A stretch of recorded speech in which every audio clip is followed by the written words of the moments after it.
neko koga podjednako vole i zaposleni u Atlas televiziji koji se pojavljuju u programu i svi naši gosti, zato što nas sve zajedno čini dotjeranijim i ljepšim, jeste glavna šminkerka Atlas televizije Marija Ivanović-Šuković i zato mi je posebno zadovoljstvo da danas razgovaram sa njom.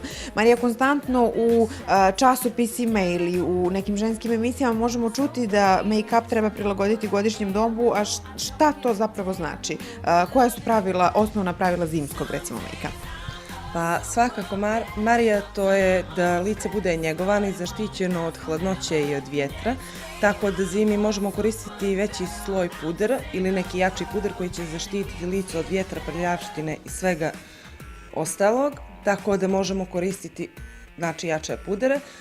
Od sjenki su najzastupljenije brown nijanse, siva i crna, međutim tu monotoniju razvile su oranž, ljubičasta i crvena.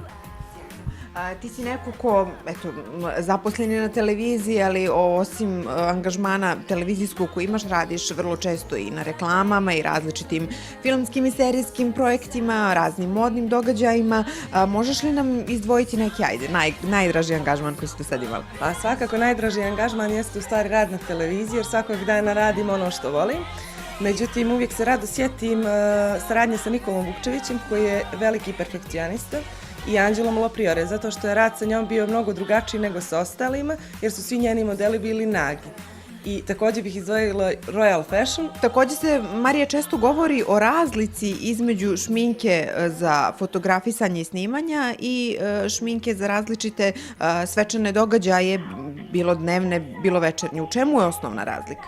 Osnovna razlika je naravno u količini šminke, zato što prirodni make-up traži manje i pudera i svega, dok za kameru i fotografiju potrebno je staviti mnogo više šminke, mnogo preciznije raditi i puno više sjenčanja. Dotjerivala si zaista veliki broj poznatih ličnosti. Koga si šminkala sa posebnim zadovoljstvom?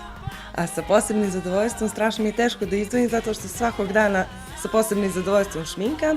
Međutim, uvijek se sjetim Bojane Stojković, Lepe Brene, Nede Ukraden, možda Bokija 13 koji mi je bio mnogo simpatičan. Bilo je mnogo ljudi stvarno.